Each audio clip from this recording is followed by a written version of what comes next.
Welcome into the Ringerverse. This is, of course, the Ringer's Nexus podcast feed for all things fandom. We are Steve, the architect, Ahlman, the builder, tinker of things. Jomi, the algorithm, Adeniran. I don't know if algorithm is sticking. I don't know if it's working. It's a very long nickname. It's a very long nickname. Yeah, I already got a long name enough, you know. It is true. Yeah. So putting that in the middle might not work. Old Man Van here, the receding resurgent hairline, coat baby Chuck, the 24-karat closer. Together we are known as the Midnight Boys. We'll be right back after this.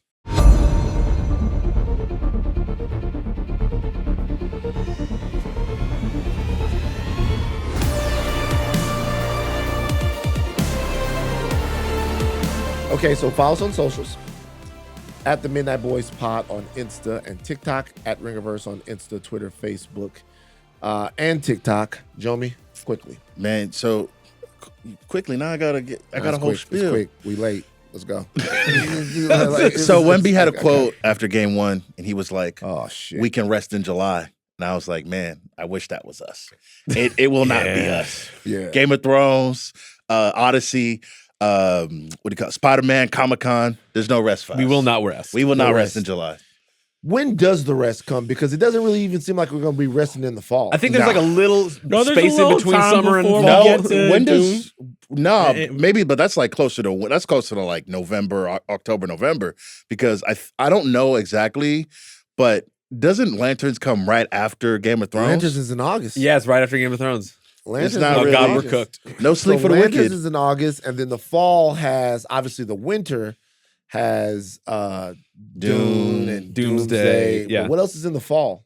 We get Clayface in the fall. Clayface is in the fall. Clayface in the fall. I Yeah, don't know man. if Clayface is going to be that No big rest of a for deal us. for us. Come on, man. I'm into it.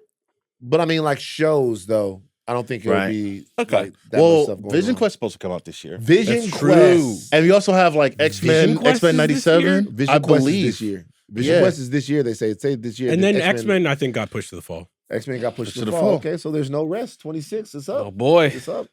This is and of course, I know you guys are seeing the reviews. Seeing the hype coming in from Eternia. Masters of the Universe. Gasoline.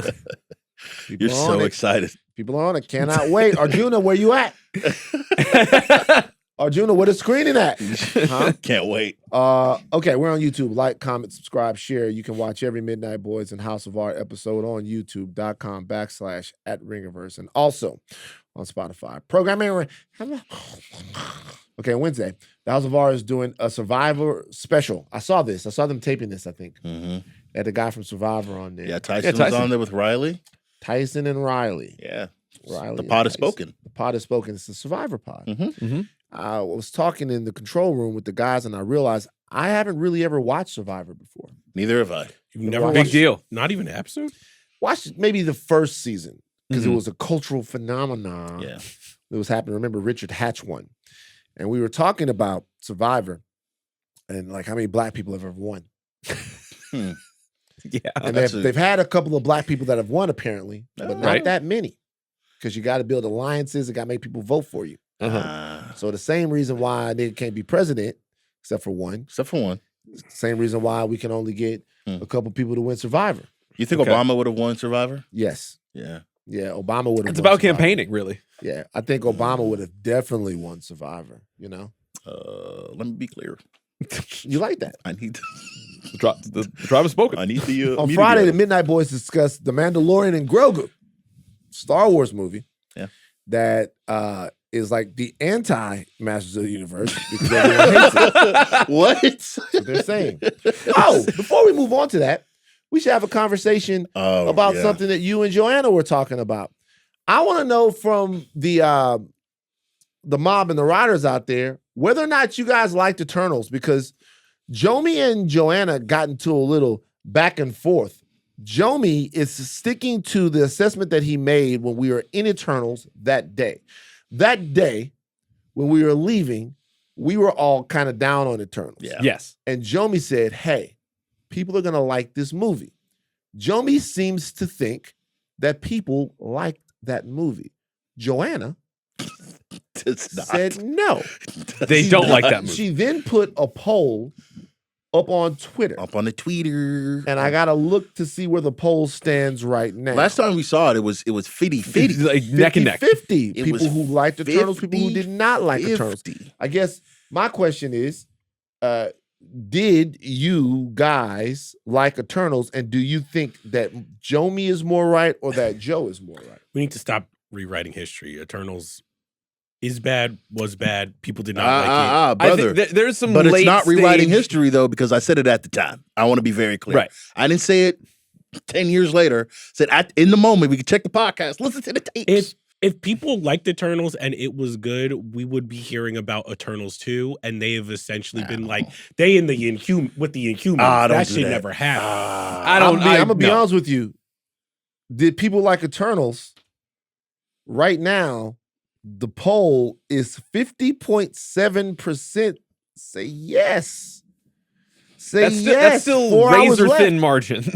Also, of like I'll yes move and no. it. But I'll 50 tell you people- what though, if they hated it, then it would be somebody would get blown out by 25%. I think- Remember, I didn't say they 15%. loved it. I said people liked it. I think there's been like some late stage like appreciation for it like years after the fact. Like perhaps we judged it too harshly. Right, but For sure. But again, literally, you can go back to the podcast. I was like, I gave it an 8. I was like, people are gonna leave the theater like in An this eight? movie. It wasn't for no 8. Eternals? It wasn't no 8. I'm pretty sure on like in the moment, and then I don't know if we did Mulligans. I don't think we've done Mulligans that year. Yeah. If we would have done Mulligans, I definitely would have gone down. But I think people left the movie going, "Hey, that was cool." Interesting. Yeah. I mean, I don't know. I think Eternals is kind of a film. It's a very polarizing film because there are so many things in Eternals that you can't appreciate. Yeah. But the whole of Eternals is probably a little Bit of a mess. little bit of a mess, right? They had Paperboy doing Hiroshima. I'll never forget it. That's one of the He was funniest upset moments in about all of the And a couple MCU. years later, they dropped Oppenheimer. They were like, we got to get this story straight. This nigga didn't do this. He didn't do that. Did he stand in the rubble? Okay, on today's show, though, we are talking about a pretty momentous moment in fandom. Wow. The series, not season, Mm. the series finale of The Boys, which is a show that has subverted, challenged, lampooned, and parodied superhero culture for a very, very long time. Yeah. And a show that really, against all odds, when you think about it, has managed to cut through. Homelander became an iconic villain that everybody knew, that everybody was aware of. The show didn't really come in with any tremendous A-list stars to drive it.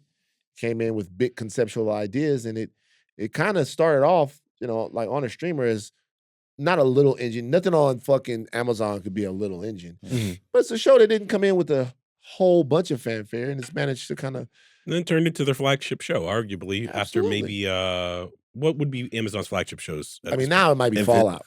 Fallout, Fallout for sure. Now. Invincible. Yeah. No, but I mean, in the beginning days of Amazon Prime, that was the show. This is that like kind of- 2019. This is like 2019. 2019. Yeah, it's been Remember, there's around. a lot. They dropped the first one in a binge. This was a binge situation. And Yeah. the second season, they went to week, and fans didn't actually like that. They actually review bombed them because they didn't like it.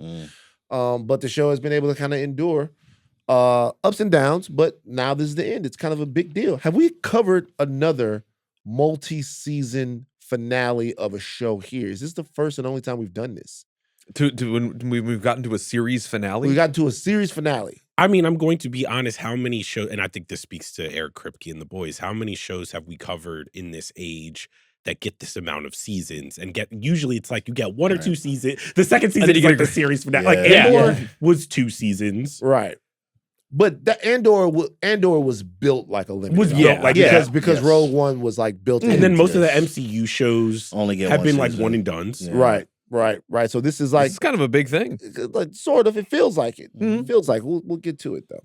All right. Also, we're going to talk about a brand new trailer, guys. It's a brand new Lanterns trailer, and this is basically the Lanterns trailer that you motherfuckers basically wrote and edited. Yeah, that's right. I wouldn't go that far. I wouldn't go that far. It's Are an you fucking internet nuts? recut. Nah. That's exactly what happened. Exactly what happened is this is basically the Rise of Skywalker of a trailer. What? Not in quality, but in reactionariness. Think that's You got, the reaction. first trailer came out and they went, yo, this is not what the fucking lanterns, and then they was like, here, nigga. They went back into the lab. It's like they dropped the first single and motherfuckers wasn't feeling it. They're like, bruh. Okay, we need to give you Stop the heat. No, this is like Marcus Smart's Defensive Player of the Year. All right. It's like, hey, nigga, here. We know this is what you wanted. Damn. Shout out to Marcus Smart. You're the man. A great Laker. Great Laker. Okay. We're going to spoil everything that has to do with the boys. As much as we can spoil about the comic book series, which none of us read. Did you guys read it? As long as I can stand I've only it, read a couple which volumes. wasn't long. I see panels on Twitter and I get disgusted every time. There you go. Everything about Gen V, everything about the boys in Mexico, Vault Rising, everything about anything that we know could and will be spoiled. Steve, please give us the spoiler warning. We're getting ready to talk about The boys. You're listening to a reaction podcast. The spoilers are coming. All right, to begin our reactions, we have to put you in the know. The only way to do that is the Midnight Manifest. The only person who can do that is Chuck. Chuck, take it away. All right, this is the series finale of The Boys, Blood and Bone, directed by Phil Segrecia, written by Judalina Neri and David Reed. The boys mourn Frenchie as Homelander reveals from the White House that the public should treat him as a god. Kimiko's new Soldier Boy powers manifest after Sister Sage taunts her after the funeral. Sage's superintelligence disappears when she takes a blast from Kimiko, giving the boys a final way to take down Homelander. Homelander tries to win Ryan over to his cause, but his son rebuffs him. The group then infiltrates the White House. Annie fights and defeats the Deep. Hugh and MM take down O-Father, while Butcher and Kimiko face off against Homelander. Homelander almost gets the best of the boys, but Ryan flies in to stop his father at the last minute. After seeing a Force Ghost of Frenchie, Kimiko is able to blast away Homelander's powers. This also strips Butcher and Ryan of their superpowers. Homelander begs Butcher to spare him, but instead, the leader of the boys drives a crowbar straight through his forehead. Unfortunately, even if Butcher wins the battle, he loses his personal war because Ryan wants nothing to do with him, while his dog Terror died while Butcher was off getting his revenge. Distraught, Butcher takes the soup-killing virus to Vought HQ in an effort to kill all superheroes for good.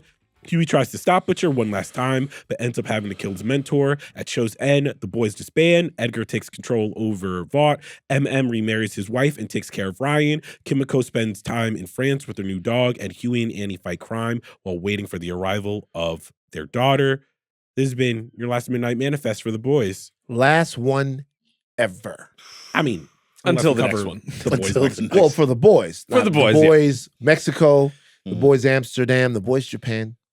There's soups Honestly, everywhere. all those sound great. You like that type of shit, don't you? That's what you want. Bet you want the one in Japan. That's where your kind is really appreciated. What? Huh? Okay, anyway. Okay, so, all right. Frenchie's funeral. We start with Kimiko. Let's talk about the first exit of the soup that we see, which is Sage. Okay, now look, Charles, I'll ask you. Everybody gets a goodbye here. Some goodbyes are more momentous than others. Right. Oh, for real? Okay. Now, I know a lot of people have problems with Kimiko getting the powers of Soldier Boy basically in a 1 or 2 episode run. Yeah. But she has them. And Sage activates them. Sage is then made stupid. Then hasta la vista, Sage. We say goodbye to Sage first. We'll go in order of the heroes we say goodbye to. How do we feel about Sage's exit on the show? I want to get Terrible. Charles. Terrible.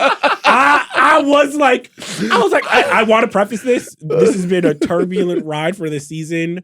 I think overall they landed the plane with this finale. I think they They did well. definitely I think landed they the did a plane. good job. I was just Exactly. like, I don't know if the happy goodbye I would want for a black woman on the show who was the smartest woman to be like, I'm free from being smart.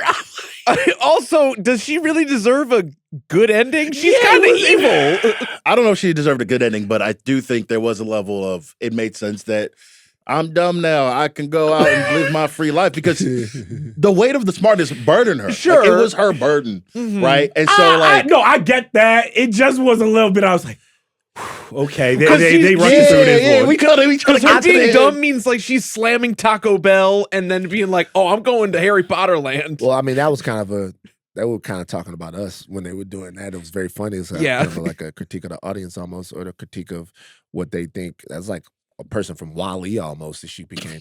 So Interesting with her though is with her character, they've always done the most with her specific character to make it look like her powers were a burden. Yeah. Where they just talked about everything that she knew, should I say, how she was treated because she was the smartest person on earth, the things that she had to live with. They always try to make it seem like she was somehow shackled to her power. And because she was the dumbest smart person that has ever existed on any show. Yeah. So it always seemed as if she was struggling with it, and it seemed like she was kind of free from it. Yeah, to Steve's point though, like the fact that she like got like a happy ending for her is a little like she was complicit in a lot of terrible stuff. And so the fact that she got to walk is a little silly, but I understand why Kripke and team would make that decision. I was confused even going back to the last episode. It was almost like they didn't know what to do with Sister Sage, so she became like connected to the boys in a way where I'm like, would Butcher really stand for when they got Frenchie's funeral and she's like out there like on the side? I'm like, why are you even? Why are you still here? Like this is over. You've done your job. You can go. You don't have to be here for this. I thought that was a little, but silly, using her to like egg Kimiko on to like make sure that the blast worked, quote unquote. It was a bit of a forced play, but. Again, like Butcher signs on to anything so long as it achieves his end goal, which ultimately did work. Yeah. I guess the Sister Sage thing, it was never really a fully realized character for me. Yeah. As far as like her powers and like the actual smarts of her. So yeah, she doesn't really earn that happy ending. You didn't believe that, huh? Don't do that to Steve. I agree. Cool. Wait, that's low hanging fruit. Structurally though, do you think that you would have wanted, instead of a lot of the bulk of the season being them trying to get the V1, if Kimiko getting Soldier Boy's power was always going to be endgame, would we have rather have seen that for the bulk of the season? It's such an obvious thing that I desperately want to have Kripke and the rest of the creative force behind the show on. If they start the show, it's such an obvious thing, not trying to write their show, but if they start the show with an entire arc of her trying to get these powers, like Frenchie having to watch it, her being ravaged, Frenchie actually having to sacrifice for it. It just seems like it's way more effective. And when I was watching this, I'm like, why didn't they just do that? It's weird that they didn't. And I'm so much so that I want to be able to ask why they didn't. I feel as if like this is one of the things that happens when you only have 8 episodes versus like 13 or 16 or 22 back in the day, right? Where you only have 8 episodes to get this stuff in. You kind of have to smudge it all together. Here's the problem, though. You're wrong, okay? I indict you. Okay, indict me. Because indict. That's a new thing we should do.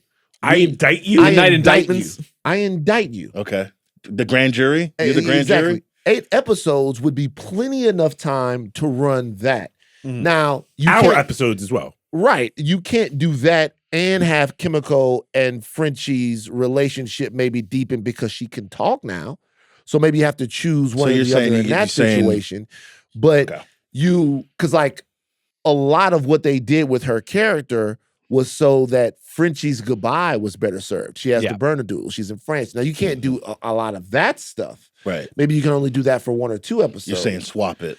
It just seemed like at the end that was such a big part of how this season reconciled itself that they could have spent more time with it. It felt like they rushed. I mean, it was also, I think there was the Soldier Boy problem of it all, where it's like giving Kimiko Soldier Boy's powers when he is still in the show running around.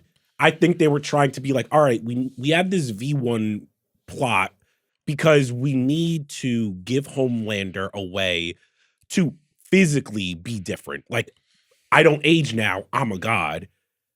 And I think because Soldier Boy was standing next to him, if you added on top, they still have the virus. Now they're looking for the V1, and now Kimiko's trying to have powers. I think they needed to pick one. And I don't know while they were making the season because I've been reading a lot about fan criticism, what Anthony Starr thought about some of the Trump stuff. And I feel like the V1 was their way, and the religious White House angle was Kripke and Co.'s way of being like, this season is going to be very much about Trump. And I don't know if you can get that. If you can get there, if so much of it is Kimiko getting Soldier Boy's powers. Steve, are you about to indict Charles? You look like you're about to No, indict. I don't think it's about an indictment of Charles. I think it's more of the indictment of the season that we've made those problems of ours known. They should have whittled this down a lot more. I think like Soldier Boy barely being in this season, if at all, would have been a benefit to the amount of oxygen that would have been given to more meaningful character development as come the end of this, which again is a bit rushed, but it's good. What do you guys feel like, or why do you feel like they aborted what it seems like they were clearly going to do, which was set up a dynamic where Soldier Boy was the one to take Homelander's powers? Because when you set up the fact that Soldier Boy can burn the V out of people's bloodstream and take people's powers, then you make Soldier Boy into the thing that is able to render Homelander mortal or normal or whatever. But at some point, they decided not to do that, right? Yeah. And they decided to go with Kimiko. Was that decision made because they greenlit a spinoff show with Soldier Boy? Was that decision made because they got to a point and they didn't want to really explore the father-son relationship between Soldier Boy and Homelander more? But it seems like she became that because they decided not to do it with Soldier Boy. Well, I think it is as simple as we've been with the boys, we've been with Butcher and Kimiko and all these characters for so long. If it ends up being Soldier Boy who strips, like thematically, a father stripping his son of power works. Yeah. I think for how much time we spent with that character, we would have all come in here and be like, damn, I've been waiting this long to see this, and Butcher or another member of the boys did not have a bigger role to play. So I also think that is just what happens with a multi-season TV show, especially in this landscape where it was like Soldier Boy was supposed to be able to take him down, and then Ryan was supposed to be able to take him down, and then Marie. And it's like, yeah, but none of those characters are the boys. None of them are the crew that we've grown to love. Yeah. Right. So it had to be one of the people that we loved, and so they give Kimiko the powers. And then there's also like the Vought Rising thing, and the more I think about it, the more I think that like it's gonna be one of those shows where they take him out of the ice, and he's gonna be sitting there like, man, I remember back in my day, like that's what it's gonna be like. And I think maybe in how they're making that show, it doesn't work if he's the one to ice out Homelander. Interesting. Now, okay, so then we get, after that we leave and we have the assault on the White House, which is a fantastic sequence in this. I really liked Allfather. Was it Godfather? Allfather? Allfather, yeah. I really liked his character. Really? He was funny. Character. I would have he's the first character and the first storyline I would have jettisoned from the entire season. I didn't want him to die. Because I enjoyed the portrayal. Yeah. I enjoyed kind of the subversion of the very self-centered mega church pastor that is like latching on to Homelander. I also enjoyed there was a degree of ambiguity with the character, like Homelander. We got to kind of do some of this stuff. Yeah.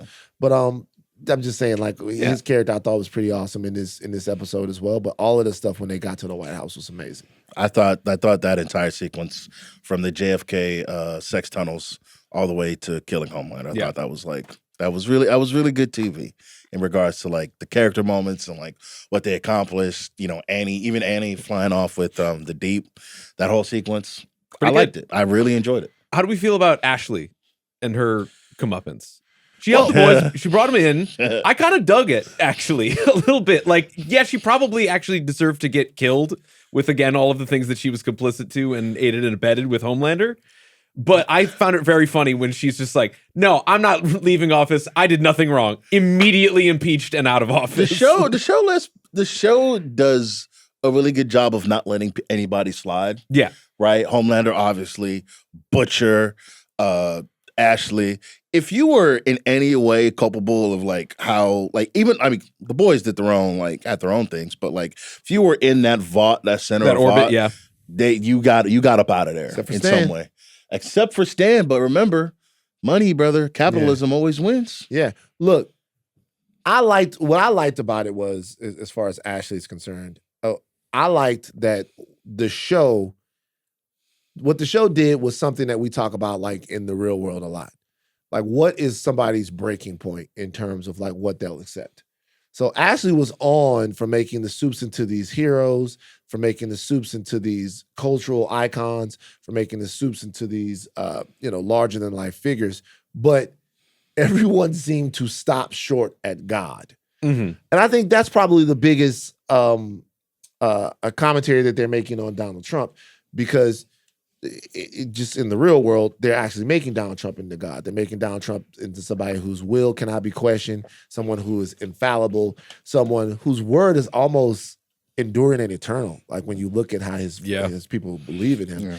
And they are kind of pushing everybody to that limit. And then everyone besides Oldfather basically broke before they got there. And the Deep, who was kind of cast out. Like everybody else, you look at Sage, you look at Ashley, other people are like, we don't know if we can do this. And it's the show actually became, in these last couple of episodes, for better or for worse, commentary on who would and who wouldn't.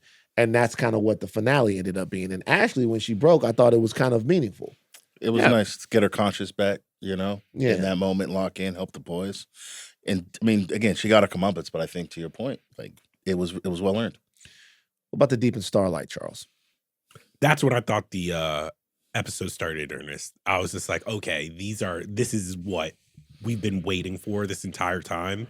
You knew that at some point Annie and the Deep were going to have to face off. And I do think that, like, remembering the first season, I'm very surprised that the Deep became the character on the 7 that lasted this long. Yeah.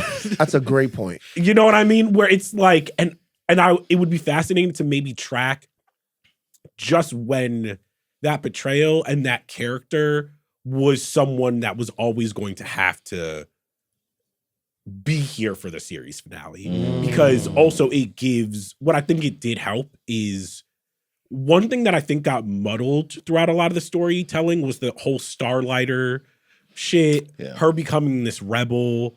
And Homelander had such a hatred for Starlight but I was like, I don't know if it would make sense for Annie to be there for the last fight with Homelander. Yeah. Because Homelander and Butcher was always endgame. Right. So I did enjoy that, like, Annie did get a lot of great moments. And that to me felt like not only a fitting ending, but I'm glad that we didn't get too much of Homelander yelling at Starlighters. I was just like, I was happy that we ended there. Yeah, I mean, the correct, like, part of Annie's, like, first disillusionment in the series is her going to the tower and being sexually assaulted by the Deep. Right? And so that just brings that storyline full circle at the end. And, like, once they took off in the air and landed by a beach, I knew exactly what was going to happen. Yeah. Do you guys think that one thing that I've been interested in just, like, charting the boys is how, I think in all TV storytelling, because there's so many seasons, not only do the fans, but the creators end up falling in love with the characters. And what I did find interesting that I think they struggled with is these people are abhorrent, so you start forgetting all of the bad things that they do. Mm-hmm. And this series finale, the reason I think it worked is because you finally got to be like, oh, yes, the Deep is a terrible person. Yeah. Like, he almost became such a sitcom character that it wasn't until this, I was just like, oh yeah, I have been rooting this entire time for Annie to, like, rock his shit. Yeah. It's just like when he's on a podcast with Black Noir. And it's just jokes. It's just jokes. It's hard for you to, like, remember all of this shit. Because he's so pathetic, right? Yes. They make him so pathetic. She actually gives him an opportunity. She gives him a chance. She looks at him, she pities him to a degree, but she gives him a chance to redeem himself. Because there's a part of her, despite what's happened, to where she might not think he's all bad, right? She's like, dude, you are, like, just in this ridiculously abusive relationship with Homelander. Can you see that you're in it? And he stops before, like, actually being an actual person. And he does something that's very interesting to me from a story perspective, is he abused her. Like, legitimately took advantage of her the first second he got. Yeah. But then tells her that she is the reason that his life has been destroyed. Yeah. which is an interesting kind of point when you look at the overall Me Too movement. When you looked at the way people looked at the Me Too movement, a lot of it was this hypermasculinity blaming the women. Saying that the women made the workplace a place where they can't grab ass anymore and like comment on people's breasts. We can't make jokes no more. Like we can't make jokes anymore. Like we were having fun until you got here, which in and of itself like assumes that you can only be we can only have fun if we can abuse you. Yeah. Like that's the thing that we can have fun with. If we can't abuse you, then you can't be around. If we can't debase and belittle you. And she is like in that scene, totally unvictimized. She's powerful. She's brought him out there. She's actually trying to get him to look at himself and see how pathetic he is. He chooses not to, and then she has to do what she has to do. So like that scene, their full circle situation, it hasn't been too much between Annie and the Deep throughout the seasons. We haven't seen it as much in these later seasons, but they really did a great job in that end scene. And I even think like larger when we talk about just the arc of the boys, I do think that it's interesting that it starts at one place in our political landscape where we were having these questions about Me Too movement, Black Lives Matter, and you have that, and then you get to our current political landscape where MAGA won, white supremacy for now has triumphed. And all of these dorks and nerds who are like, well, if I just ran the world, I would make it better, finally get what they want, and it all falls apart. Vought is fucking a mess. There's no more Seven. Ryan looks at Homelander and is just like, no, you're not a god. People are just afraid of you. And I thought one of the really great moments for Anthony Starr was when he's addressing the public and he gets to that line, the father line, and he starts tripping up. And he finally, like, the mask just drops.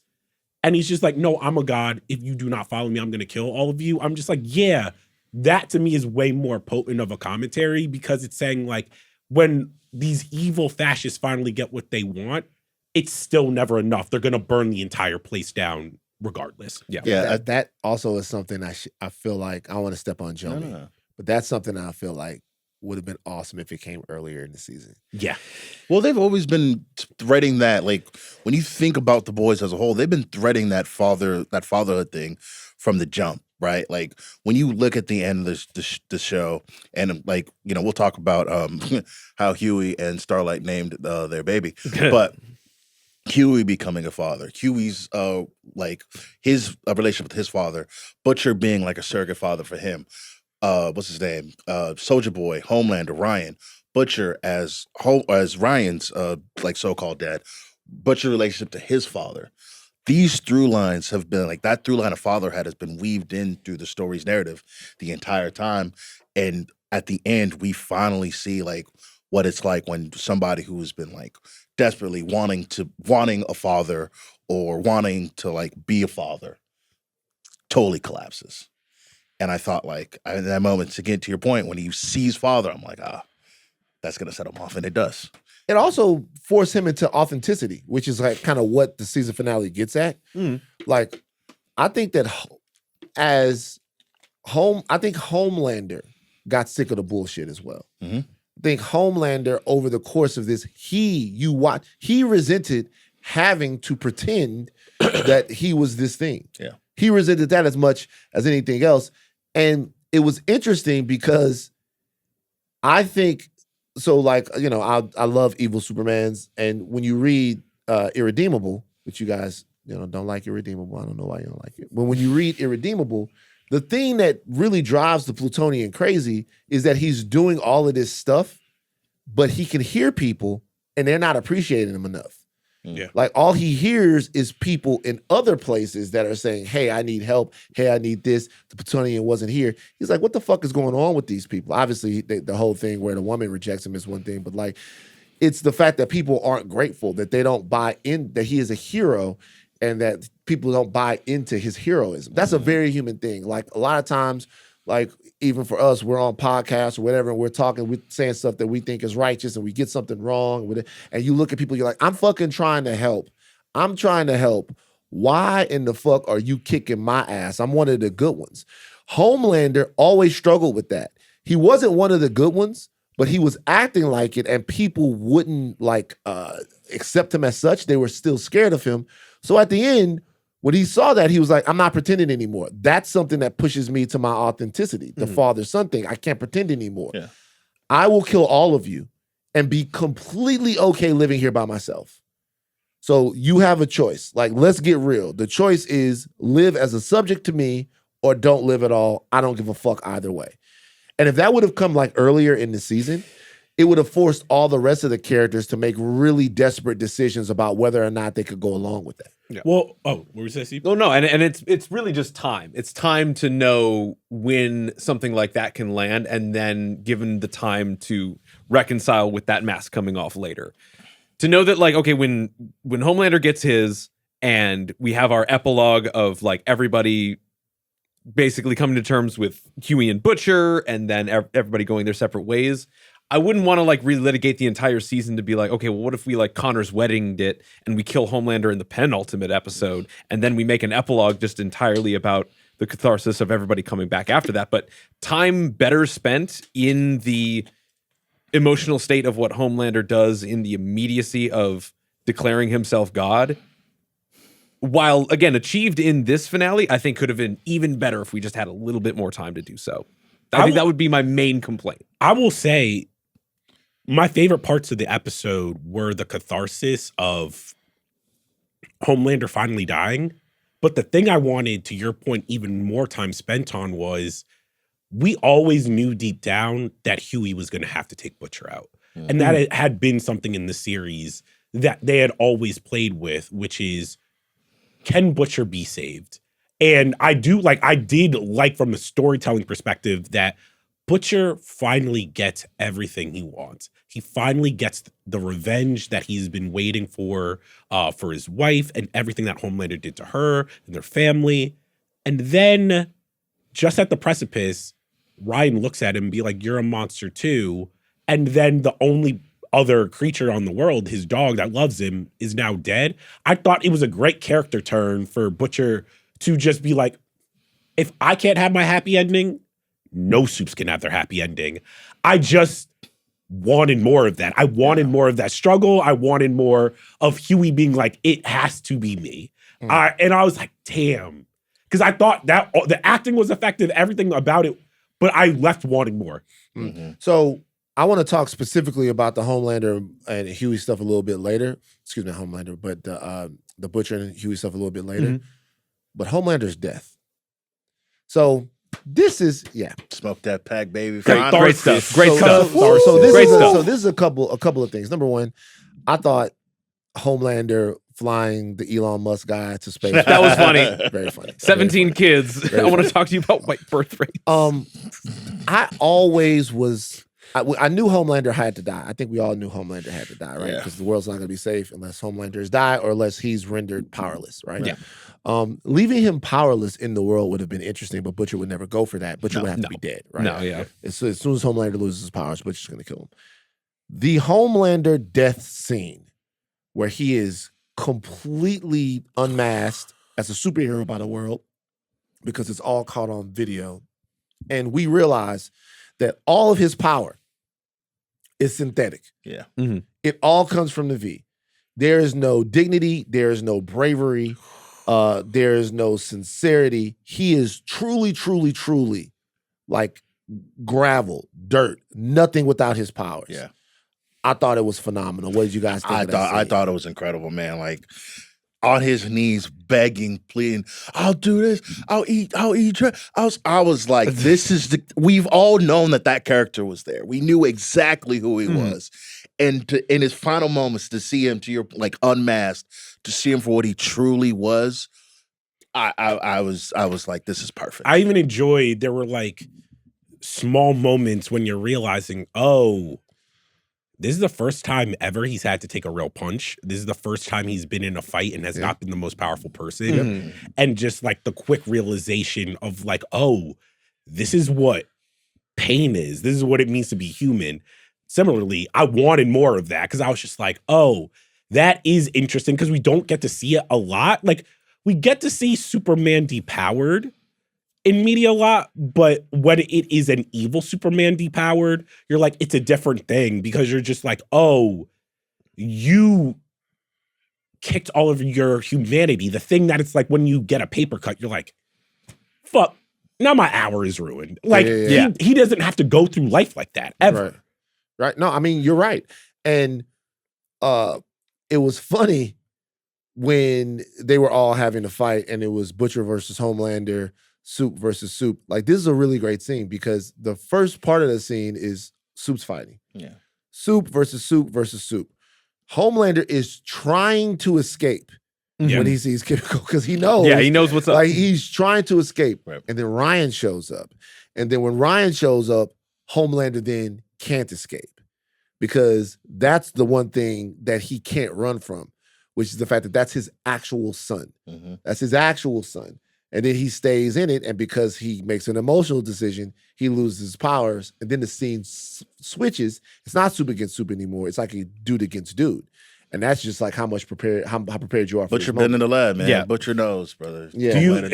This is the thing that like we always see in comics. Do you think Homelander needed a Batman? You know, Batman be teaching Superman. He's like, hey, if you don't got your powers, you got to know a little kung fu. Yeah. Captain America be teaching Iron Man. He's like, what are you without the suit? You like when Spider-Man lost the Spidey sense, he had to go to Iron Fist and Kung Lun and actually learn how to fight. Yeah. Did Homelander need to lock in with like a Black Noir or like somebody and just like really get his ship? See, yeah, but he would never do that. Yeah, he never learned. He doesn't want to learn. I mean, the the thing about Homelander was never challenged. Right, there was nobody stronger, nobody who could like best him. Like that builds the superiority complex. I can talk, and so like that's why like the ending's like, yeah, oh my god, who's gonna challenge me? Whatever. Like it all fades to the mindset. Plot hole though. It's been so long since I watched it, but the season finale when Soldier Boy blasts Homelander, it took a lot of time. Oh yeah, and then like Kimiko just does it. And his powers are gone. I'm just like they play very fast and loose. I'm gonna say that was just like a truncated like, okay, we see the Frenchie Force Ghost. She has the power of love and friendship on her side, and she's just able to do it in her own time. Like I was able to balance that. Even that scene was incredibly moving. It was. It like was they were very trying moving. to leverage her rage, and like her rage to make her like unleash the blast, but it wasn't her rage that made her do it. It was like a really, really moving and effective scene. On the Kimiko front, though, I was a little disappointed and taken aback when Frenchie dies and then she just decides to not talk anymore. And like it's reduced to a character affect, but I can understand why she now chooses not to talk. But it feels like a bit of a cheap runaround to be like, okay, well now I'm back to the old Kimiko. And this is now I did we're not gonna, like that part either. This is how we're going to defeat Homelander. And I'm like, yes, that can be sold, but it can't be sold to me in like 20 minutes. A little bit. It's a bit off. Am I crazy? No, you're not crazy at all. I think the reason why it didn't bother me that much is because the scene where he comes to like remind her who she is is a reminder to her not to go backwards. Like Frenchie gives her permission to move forward. To like, he's not here anymore. She sees him. He gives her permission to say, hey, this was never who you were. And this is what I always saw in you. Don't get weighed down by like rage or grief or whatever. Go forward, have your life, and it begins right here. And then she rises to the occasion. So, and I think her not being able to speak was, or going back to that, was her sort of retreating into who she was and what was comfortable for her or who she used to be. It kind of undid the evolution that we had seen in the character. And then he goes, no, don't do that. Start right now and, for sure, and become who you are. You know? All right. It's very deep. Okay. So look, speaking of deep, before we move on, the deep. Talking about plot holes. Listen. So the nigga, they fall out of the sky. And he's okay. Right? And then the sea creatures kill him by penetrating. Sometimes I don't understand these powers. So they fall all the way out of the sky, but that don't kill him. No. But then he gets into the water, Right. and it's very funny. But an octopus puts their fucking tentacle through his head. How can that happen? So, do you remember the first soup that they ever killed on the show? Translucent. How did they kill Translucent? By going inside of his body. They put a bomb in his butt.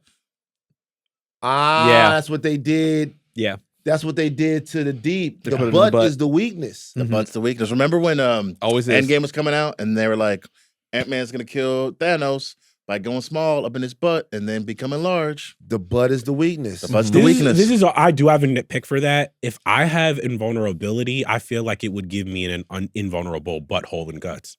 I think so as well, right? What is it? Because like Luke Cage's butthole is probably bulletproof. No, Luke Cage is actually the opposite. Luke Cage is only the outside of his skin. Fuck Luke Cage up. But this also opens up the debate. Question is about Superman, though. Does Superman have invulnerable butthole?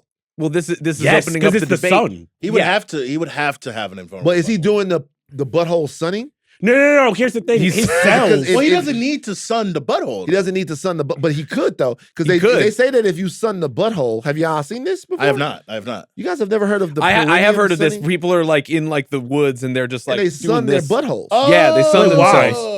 Because it's like an energy thing. For you. It's supposed to do something for you. Are you putting SPF on your booty hole before you sun it? I don't know if you are or if you're not, but I know skin that cancer rates are going through the roof. Like we have please do not look on Spotify's website sunning your butthole. Perineum. That is tough. Sunning. Well, because this I was going to say this open. Okay, perineum sunning or butthole sunning is a wellness trend that involves exposing the perineum, the delicate area between the genitals and the anus. So it's not just the butthole. It's the taint as but well. It's the whole thing. To direct sunlight. Proponents claim that it boosts energy and hormone production, but medical professionals warn it provides no benefits and risks severe burns. Burns. This is for the vibes. It's for the vibes. There's claims and there's science. Apparently, you're only supposed to do it for like 30 seconds to a few minutes. 30 seconds. The butthole. Well, I've seen people talk about it. It's very sensitive area. But think about Superman. He doesn't have to get naked to get the sun. I don't think he needs to get naked. He doesn't his butt cells would absorb it. His butt cells would absorb all of it. So I don't think that you could go through Superman's butthole. Well, I think also we're tight though. Think about it. His booty tight. But yeah, think about the strength of the rectum. I'm saying so then that's a different situation when we're talking about the Deep. Yeah. Right. The Deep, because the Deep is basically Aquaman. Yeah. And so what we're saying is you can get Aquaman through the butthole. Yeah. I think you can get if we go further, I have always wondered in this universe, it seems like the V gives every superhero the same type of vulnerability. Yeah. Same level. Yeah. Right. Well, except for Homelander, he seems to be a little bit more invulnerable. I don't know, because he was fighting Kimiko and Butcher, and they were... Father is bulletproof. Yeah. But it seemed like if you shot Sage, she would die. Yes. She was not invulnerable. It was just it was just mine. But any superhero who has invulnerability, it seems to kind of be the same. Yeah. Well, I mean, Sage was lobotomized herself. Oh, right? So definitely not invulnerable. Yeah, because she was lobotomized. She was herself. lobotomized herself. That's a great. But point. Father, when he got shot, bullets bounced off of him. When they were shooting Kimiko, Annie, and Kimiko's not invulnerable. She just heals. That's right. Yeah, she just heals. She's not invulnerable. She just heals. So the reason, she was blocking the shots, but then she was just going. She was just going to heal. That's why he was carrying her out because she's just going to heal. She's just a meat shield at that point. A meat shield at that point. But Annie, invulnerable. Yeah. We'll get to that later. I'm sorry. We pregnant. I think we could take some time off from the crimes haven. Look, I think the show goes back and forth with how pro-woman it is, okay? We're out here fighting for paid maternity leave, paid family leave. Yeah, she got to be on a fucking police scanner flying away. And what's Huey doing? Huey, what you doing? He's running the store. Huey, why don't you do this? Why don't you let her mind the store? If it's about stopping crime, you've been with the boys for like 5 or 6 years. Don't just fight Soups. Get on the fucking bridge and go out there and fight. And why are you not taking that cushy government job, by the way? Nah, man, you can't take that job. We're not working for the feds. You can't take that job. Not only working for the feds, man. Think about all the stuff you've seen over the last like 5 years. I mean, you're completely, I know, I'd live off the grid. You completely distrust all of the government. Leave me alone. Let me go raise my kid that I named after my dead girlfriend. You know? Really tough. That's crazy. So Homelander dies. Worst part of the Homelander dies. Everybody sees it. We wrap Homelander up in the middle of the show, which is very interesting. I was like, oh, that means that they're going to service our characters out after this. Then we get to, obviously, Ryan gets his ending. He gets another ending later. Kimiko, the boys are all together. And then it comes back down to what the show is really about, which is not a battle of humans versus soups. The show, to me, has always been about defining the level of humanity that we all have.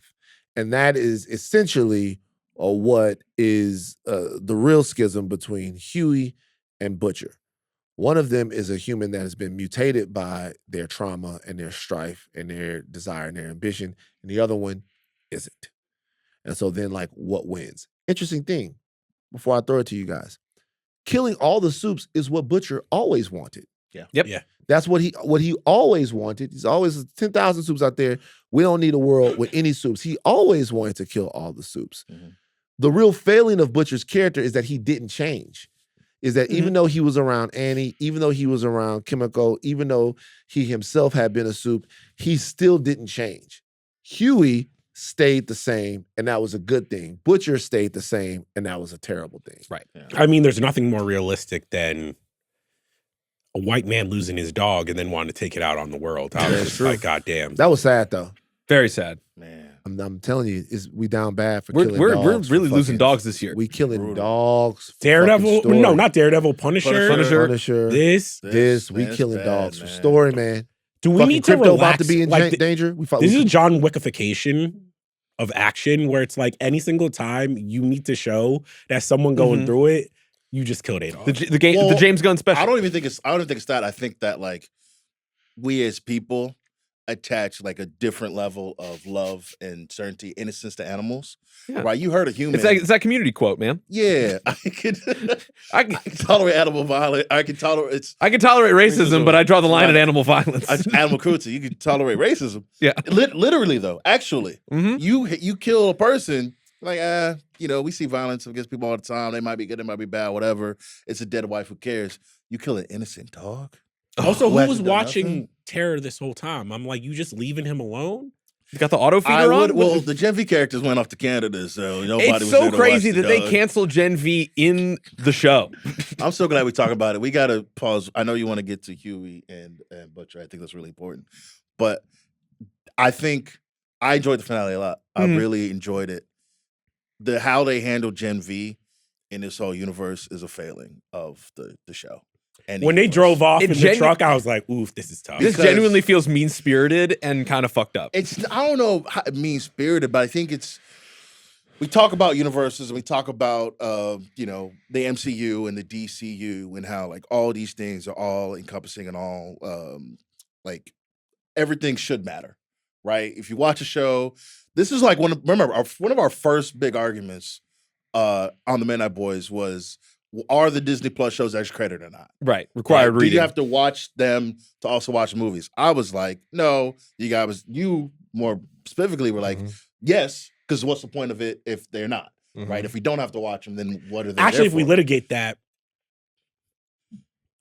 You know what I'm saying? Does this prove its point? Yeah. They treated the Gen V character like, we watch a Gen V show, we like, man, these guys, man, but we gonna come in and do something, man. Jordan, all these people, man. Season 5 of The Boys, they gonna matter. And guess what? Not only did they not matter, they had them dudes on the sideline in the warm-ups. Didn't get no real burn. And then when it was time for the big moment, they were like, hey, man, thanks for coming out. I wondered why, at least Marie, like, hey, yo, come with us. Marie can do something. If anything, they'd be more involved in the first half of the season when it wasn't all super dire. And then at the end, maybe because I think one of us mentioned before, it has to be Homelander and Butcher. It has to be Huey and Butcher. It has to be Annie versus the Deep. That I get. You do have to ship those characters off, but they have to play some sort of role. When the last time we saw these characters in the Gen V, it was like, she can kill Homelander. Marie is one of the only soups ever created that can kill Homelander. And she's in 2 episodes this season. And the last thing we see of her is driving Miss Daisy, chauffeur. Yeah. So I don't have a big problem with the Gen V characters not being prominently featured in this character. In this season. I don't have a big problem with it. The reason why is there was just so much going on. Now, if you don't do a whole V1 thing, then maybe not. Maybe you have more space. But then if you don't do that, then Homelander can't become immortal. If Homelander can't become immortal, he can't become God. So you have to do. So there's a lot going on. Yeah. So I will say this though, those characters, I think that they might have known that Gen V wasn't going to be around way longer than they let on, because they sacrificed having the Gen V characters in this season for having Soldier Boy and having Bomb Sight and having other characters like that in this season, characters that have a future in the universe. I think my big concern or my big complaint, should I say, about the Gen V characters is it would be so interesting to see them in the world that exists now. Yeah. Yeah. Like as with no Homelander, with the mask being pulled off of the soups, you legitimately wonder what happens at Godalkin, right? You wonder what happens with Marie. She doesn't even have to run anymore. Like Homelander's gone. Like a lot of this stuff is, but like Vought is going to reorganize Stan Edgar in his role now. The Boys is going to look backwards with Vought Rising, and they're going to look away with The Boys Mexico. But there's so much story for the Gen V characters, like right now, that it's a really odd decision to cancel the show. Do people care at this point? And I mean, when Homelander is gone, that's the interesting thing. Is there enough story? Well, Where yes, technically, are they going to care about them in the 50s? Are they doing that? So I'm saying, so I mean, to your point, I don't know. But like, I'm not bad. I stepped on you. No, but all the first 2 seasons, or the only 2 seasons of Gen V, were very much built in the Homelander is towering over all of this. Certainly. Yeah. And now I'm just like, when I think about like The Boys Mexico or Vought Rising, there is a little bit like Darth Vader's in here. I don't care. I mean, I'm not saying that that's not true. That world does revolve around, or did revolve around, Homelander. I personally still am really interested in what happens in this world now. And I gotta be honest with you, despite what anyone would say, I don't know if we've heard the last from this world. I don't know if we have, man. Current timeline of the Boys? This current timeline. Right, I mean, obviously The Boys Mexico is coming. Sure. Right? I don't know if we've heard the last from this world. These characters are still around, man. Like Huey's still around. Starlight is not just still around, but Starlight is still fighting crime. Yeah. So it's not like they retired everyone. They didn't take Starlight's powers. They didn't take Kimiko's powers. They didn't end Soups. I do not know if they are completely done with this particular time. And you have the call with the new president to Huey, and he's like, "Do you want to run the Soup Task Force?" He's like, "No, I'm good." Like that, if we were in a real country, man, that would just lead into Gen V season 3, where maybe those kids take a part in that, right? Maybe they, like in a post Homelander world, they're helping out, making sure like Soups aren't going crazy, whatever. Maybe they go back to Godolkin U. Maybe it doesn't exist anymore. Who knows? But like that helps sets up the future for those characters in a post Homelander world. To me, it's the Tony Stark problem, though. The minute you take Tony Stark out of the MCU, it's a shaky proposition, and you spend so much time trying to be like, okay, what is the center of our universe now? Right. Is the center Huey and whatever the permutation of the Boys is? Is it Marie? Because like technically she is what now the most powerful soup on the planet, if Gen V is to be corrected. Is it Soldier Boy getting unfrozen and Stan Edgar being like, you're Captain America now? I could see any of those. I don't know if any of them can just replace that Homelander Butcher dynamic. Right. I'll say this before we move off this and get into the Huey Butcher situation is what you're saying is correct. You're absolutely right. So big shoes to fill. Yeah. I'm telling y'all right now, 2 years from now, 3 years from now, the economy's doing better. Amazon still like they're not like pruning shows. They're like building shows. Watch they come back to it. Watch. The Boys or Gen V? The not necessarily Gen V, maybe those characters, but this world of The Boys. I mean, The Boys Mexico the might be doing it. Post Homelander, Post Homelander death. The Boys Mexico might be doing. Watch they come back to it. I mean, like, I would have taken like a movie or something, like, you know, on the Amazon, or a special presentation. Sure. Like on what happens afterwards. Maybe not a whole season, maybe not 8 hours worth, but like definitely like an hour and change of like what this world looks like for those characters. For it to lead into Huey and Butcher, I couldn't help but feel when Butcher is like really proclaiming that all soups need to die and Huey won't let that happen. It really did feel like it was a ideological battle of like, hey, the superhero era needs to die right now in pop culture. And Huey is not letting that happen. And in a way, the show kind of still held that water. Spider-Man, in an interesting way. Spider-Man and Doomsday coming out, brother. I'm gonna be there. I know, I get it. I mean, maybe. I think that's an interesting, actually pretty interesting. I like it. But I think that more so, you do that, but then you kind of step on that by leaving superheroes in the world, and the last thing that you kind of see in this is somebody actually flying away. Exactly. Right? Yeah. But just the Butcher versus Homelander thing, the Butcher versus Huey thing, like almost broke me emotionally. Dude. It was really, really good. It almost got to me. Yeah. Because I kind of feel for Butcher. Butcher was too broken to survive. I don't want to say it wasn't Butcher's fault because he did so many terrible things.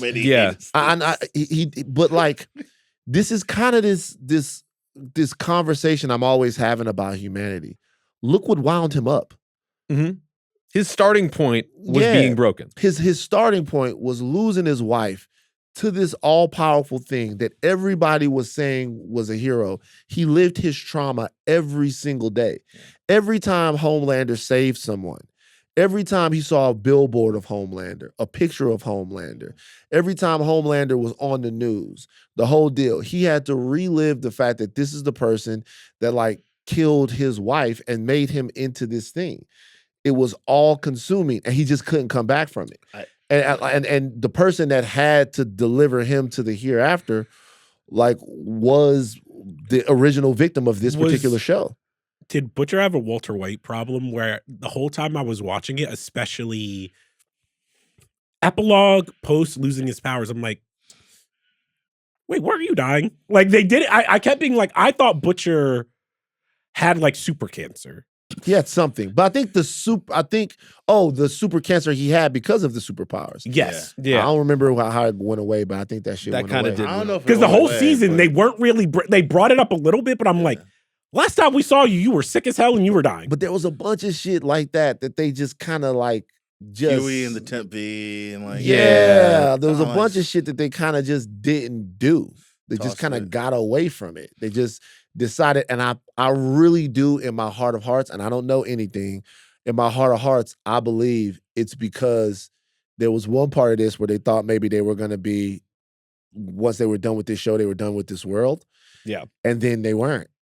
And they decided to use this to launch other characters and blah, blah, blah. I'm repeating myself. I think the Homelander took up a lot of oxygen in the series and the Homelander Butcher of it all. Because we forget, like, the basis of this whole show is Huey and Butcher, right? Like, they meet and the show takes off. And to see them, like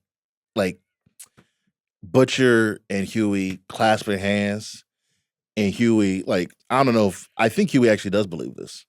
That like you're not so bad of a guy, man. You just got dealt a tough hand, and like I didn't want to have to do this, but it was this. Like your point, it was always gonna have to be like this. Somebody was gonna have to take you out, and it was probably gonna be me because who else could do it? Who better? I was surprised. I'm like, hey, yo, bring MM with you. You know what I'm saying? Maybe bring Kimiko. Bring the boys around. It certainly would have been more that MM did in this episode. Man. Hey, I shout out MM. Like got his the girl father back. Who stepped up. He got his girl back. Yeah, he's got to raise that kid. I was gonna say, yo, MM gotta tell Ryan, keep that emo white boy shit out of here. You in a black household. Yeah, now. no, he'll learn that out of him. Should we hit him? Yeah. Should we hit him? Should we hit him? Let's see. You already gonna know what you're talking about. Yeah, he's gonna know already. Hold on. Let's see. Oh, but all right. Let's see. Should we hit him up? He already knows what it is. Let's see. He's probably up to his eyeballs in press right now. Oh, probably. Gotta be.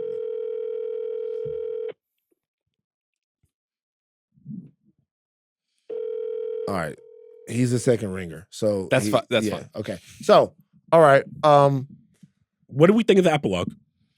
Again, everybody ended before up. we get to the epilogue, Okay. I do want to just say one thing. Obviously, Huey was in over his head with Butcher. Oh, sure. This particular show showed just how like dangerous Butcher is. Butcher looked less dangerous because he was in a world full of soups. But if you ain't got no superpowers and you find yourself in front of Butcher, you're fucked.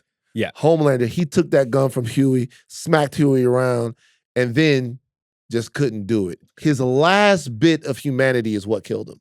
Yeah. Just like really great story. He saw the vision of his little brother. His last bit of humanity He is became like his father. is like what killed him. And he was like, he sat down, he goes, I don't know what to do now. Like it was over. And he's like, you don't have to do anything. I just thought that was really fantastic. Yeah. Like letting the end of the show be about that and not letting us end with the death of Homelander was amazing. That's all I'll say before we For get sure. here. No, I was really, really moved by it. I think it was a very good and cathartic ending for those two. And that's really what had to be delivered on, if not the dismantling of Homelander's brainstem. So we spent last episode talking a lot about how this season reminded us, or some aspects of the season reminded us of season 8 of Game of Thrones. And so after watching that the finale in that particular scene, I went back and watched the scene between Danny and John. It's kind of like a similar thing where you have these two people after like the whole thing has gone down. One person's like, "Hey man, like that was crazy. We can move on from this." And the person's like, "Actually, no, you really can't. You really can't. You got to kill him." And it's like it's almost one for one, except for like a couple key differences. But I think the thing that this scene gets right, that scene, this scene in The Boys, that Game of Thrones doesn't, is that we see Butcher be human for like one last time, right? We don't get that for Danny. Right, that's a character that we loved and we cared about, and we like really believed could be something, could be good. And then at the end, when she fails, that's it. She's just like the worst person. She's a mass murderer, or whatever.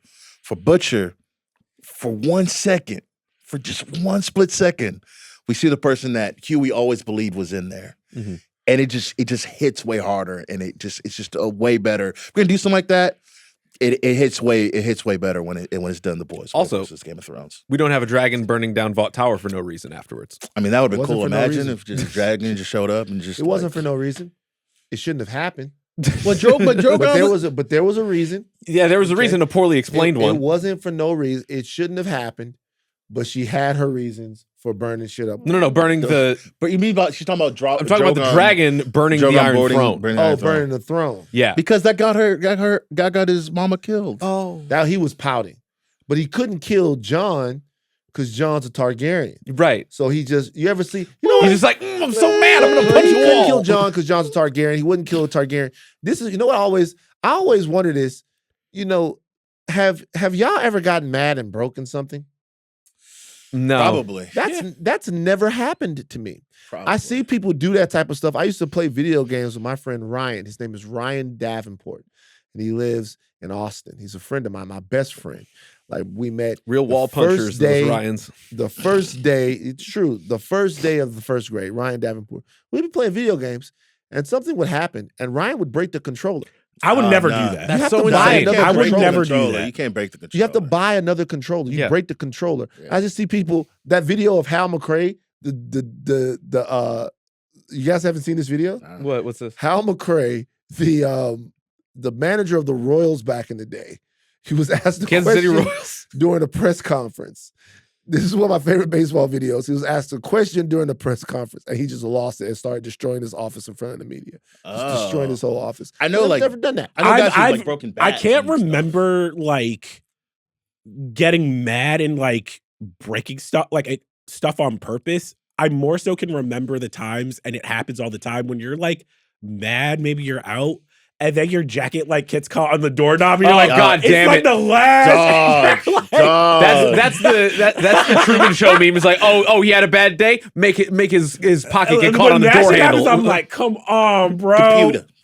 Like that stuff, like slamming doors, right? Like that's, grew up in an African household. You try that once or twice, and it's over. Right, you can't do that. I don't know. Here's the thing. Yeah. I did not grow up slamming doors because my parents are like, who do you think you are? That's what I'm saying. Yeah. White people be slamming doors when they're mad. Once or twice. It not only you don't slam a door, you can't suck your teeth. Oh, no. Like you not only can you not slam the door, but like you go, the fuck? What? What you? Roll them eyes again, I'm gonna knock them out the back of your motherfucking head. That's what the fuck gonna happen. Get the fuck out of it. Go do something. Oh, this is what Ryan can look forward to. I'm just saying. In MM's house. All right, Steve is getting comfortable. Steve, you getting too comfortable. Steve getting so comfortable. Steve. Was that too crazy? Don't talk about our parenting, Steve. Was that too crazy? Steve, you're getting too comfortable, bro. Was that too crazy? We're having a conversation about. I apologize if that was legitimately too crazy. Transatlantic slave points. We got to bring back the transatlantic slave points coming back. I'll take that point. I'll take the point. Because the first one was low hanging fruit. The second one, see, this is why you got to keep Steve on edge a little bit. Sure. This is what Ryan has to get. That's funny. That's very true. Not you, big dog. Not you. Right, okay. Funny. Not you. Okay, it's very funny to think of Ryan slamming but not the door. For me. Not for me. And looking at him and going, you ain't got no powers no more. Fuck you up. Like, that's what he was. But I do have to ask, why is it always got to be the black people that got to take in like little white kids?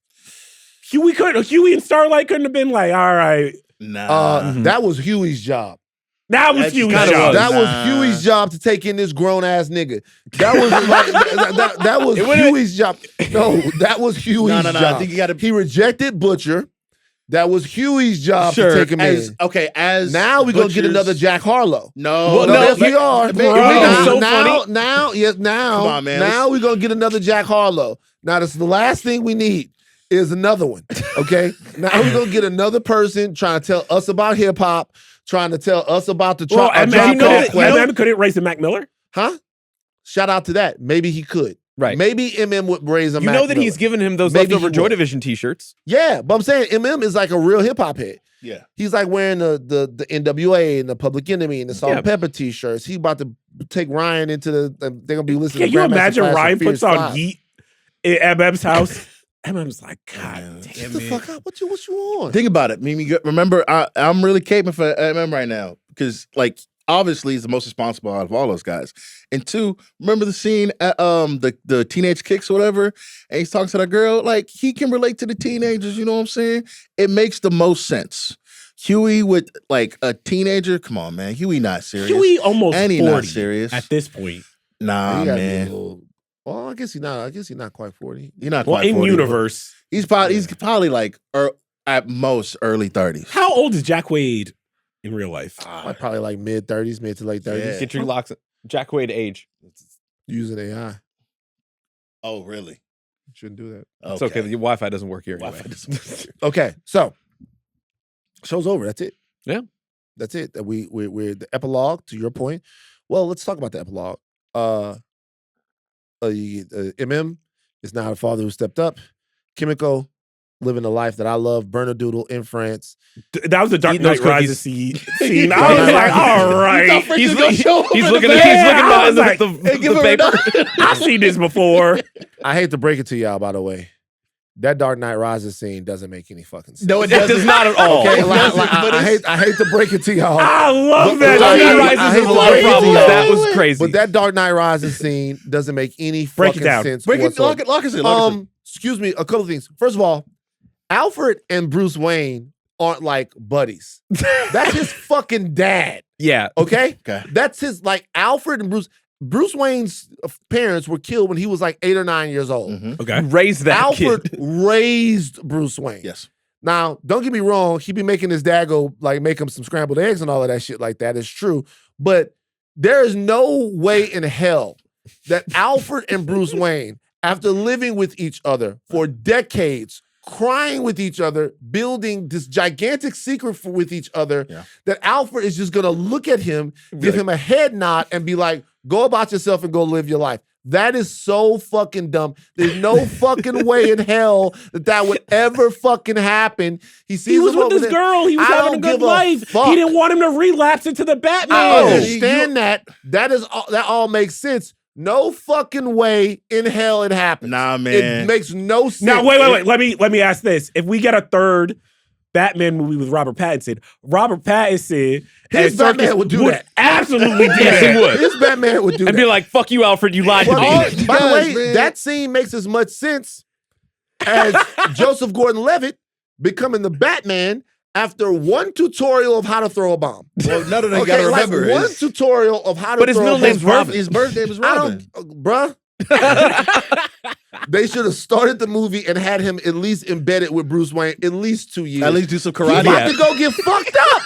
Yeah. He got like, bruh. Here's The some League of toys. Shadows ain't around. Bruh, he can't about get to a go little get fucked up. hand. He has no Alfred, by the way. No. He has no He's got to guy figure in the that whole chair. thing out. He has nothing. By the way, the Batcave is underneath an orphanage now, right? It's underneath because underneath. So at orphanage. least you get access to all the Tim Drakes, the Stephanie Browns, all to them guys. create child soldiers. Yeah. No. So like what I'm saying is that also makes I like the Dark Knight Rises. I actually love the Dark Knight Rises.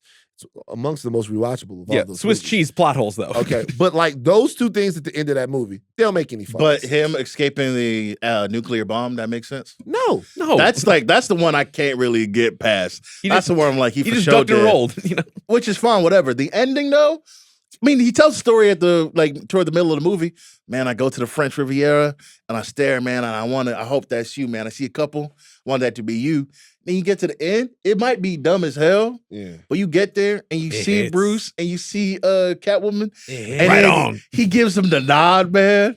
But the nod, we can't put the nod in the show because copyright. But the nod that he gives him, that means something to me, man. I don't know what to tell you. Hey, look, it worked in the theater. I was like, damn. And then I got home. I was like, Just don't think about it. No doubt. Don't think about it. Don't think about they're it. in the same city and they're not gonna kick it. Not at all. Not once. You know what I'm saying? It's I like, think he knows his boy is okay, man. That's He's a- also Also, 20 feet away what from are the you. chances that you end up that your father figure that you guys have basically survived Bane and like a nuclear holocaust shows up at a restaurant in the same city at the same time? Well, no. Well, he tells him planned like that. told him, yeah. he's like, I go there every year. I take a holiday. I sit there and I see this couple, and I'm like, man, So Bruce intentionally went yes. that specific date. To let On that Alfred date. know I'm good. You see me and my girl, we live in. But how did he know happy what life. time? He's He's Batman. kicking it, all right? Look, He's just waiting all day for Alfred to show Batman, up. man. hey, I'm gonna be real. All of that might be true. Okay, that's fine. What happened to All- prep time? But All of that's fine, right? I see him over there. I'm gonna go over there. Hey, bro, pull up. Hey, y'all, bring another seat. Like, Keep bring the him momentum over. coming. It's going to be a long That's so my one. much. man. Like, yeah, I like nursed him through like all different types of shit. He skinned his knee. I fucking helped him with his A failed homework. shoe. That's my Failed guy. shoe. if I'm taking this seriously, I think legitimately what Alfred is thinking is like, hey man, I finally got this guy to quit. I've been begging this guy to stop putting on the bat suit and to live his life. Yeah. And you know what? He finally did it. My job's done. Was Alfred a bad parent? Where Well, Oh, he constantly. no, not a bad. Like he tried his best, but on his watch, this kid did grow up to be like a raging vigilante, dressing up as a badass. Do y'all Right. remember the Batman cartoon? We got to get back to the boys in a second. But Right. This is too interesting. We got to pull on. Yeah, this yeah, story. yeah. Y'all remember the Batman cartoon that came out, like the Cape Crusader cartoon? Remember that one? yeah. Yeah. Remember how it happened then? How the little boy, how his eyes were fucking all Mhm. big like that. He walks into the thing where Alfred sleep. He's like, I will make them pay. I'm gonna make them pay, and you're gonna help me. That was accurate. Yeah. That's the little nigga. He's gone crazy now. He's now fucking insane. And Alfred probably this entire time was more of a hostage than we actually think that he was. I'm serious. Like Alfred probably not- this whole yeah. time is probably more of a hostage than we think that he His is. livelihood is tied to this little Right. sociopathic And boy. honestly, Yeah. path of minimal damage. Now you just keep him in line enough to do as less damage as he possibly can. Keep him on the straight and narrow while he's going Wait, so crazy. you're saying if one of your nephews, you're watching after him after his parents die, Mhm. and he's like, I want to be a Batman when I grow up. And No, he's like Damien Omen. You're just like cool. Well, I'm gonna help you. Well, also this nephew is up like $500 or $600 billion. Yeah. So in that situation, Alfred is probably like Okay, but- Alfred also help might be him trying to out. watch over him to keep him safe. Alfred didn't get him no therapy. This is a good question. But also Like, in you know Cape what I mean? Crusader. Like, Also in like, Cape Crusader. what you could do is you could go actually take him to talk to somebody. Yeah. Be like, we could do two things. A, we could build a subterranean lair Two options. where Go to therapy where or we fight crime like in the dark of the night and beat up criminals. Or we could go to betterhelp.com. and use promo code Midnight Use Boys. promo code. We could try to have you talk. There's two ways we could go about this, Bruce. Alfred took the second option, or actually, But the if first, I'm gonna I be guess. real,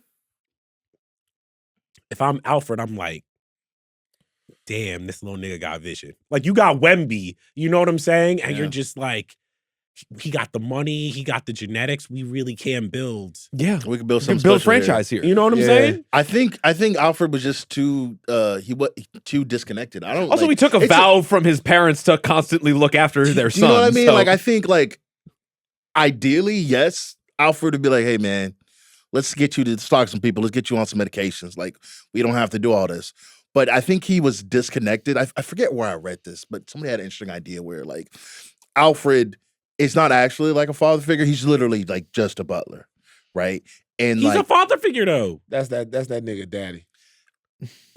I mean, Did if he Alfred was- ever if- bring? if Did he Alfred ever was- bring joints back to the for crib? Batman? I mean, Oh, well, well, in all the right, Pennyworth all right. show, he was remember the Penny? Y'all watch Pennyworth? I know, but he was like a. But he was younger, but he Yeah. had a couple of But was he bringing them back to Wayne Manor? Actually, in the comics, he had a lady. yeah. Alfred had a lady. He had did. a lady. What's her name? He had he Alfred had does a have lady. a Yeah. half black daughter in the comics, I think. Yeah, like Alfred had a lady. He was doing his thing. Alfred, Anyway. you dipping All right, in that truck? but while we're on tangents, by the way, before we get back and wrap the show up, I just saw a very funny tweet, and I want to shout out to this guy whose name is Big Trouble Ben Bishop, Big Trouble BB. Okay. Okay, so Culture Crave put out this tweet, and the tweet is that there was a Masters of the Universe drone show that was spotted over Los Yeah, Angeles, yeah. 1,600 drones. It had They the made Skeletor and all that. face Yeah. of Skeletor. And this guy said, imagine having no clue who Skeletor is or what the Masters of the Universe is and seeing this outside your bedroom window. Just That a is gigantic, actually funny. Look at this. a gigantic Fucking skull. terrifying Yeah. over LA. I did not see it. Did you guys see I it? didn't see this. No. I did not see it. I don't know what part of LA this I was feel in. like maybe if you were young or something, it might terrify you. But imagine if they just went over like the Amazonian rainforest and just showed that to like all types of different tribes. They didn't know what technology was. That would be crazy. That's insane. Doesn't like somebody That's a try to little do on that the- every time? that's, and that's get a on the little- line. That's on the line. That's on the on the line. line. The Mint Boys are wilding That's today. on the That's line. on the line a line? little bit. That's on the line. How You- on the line? How on the line is it? You treating them like you like explode a rock and they go hookah hookah like that. That's on the line. That's on the line. I mean, you treating them a little bit like. Remember the video where Can't Kathy say that. Hochul was saying that kids in the Bronx had never seen a computer before, and then that dude.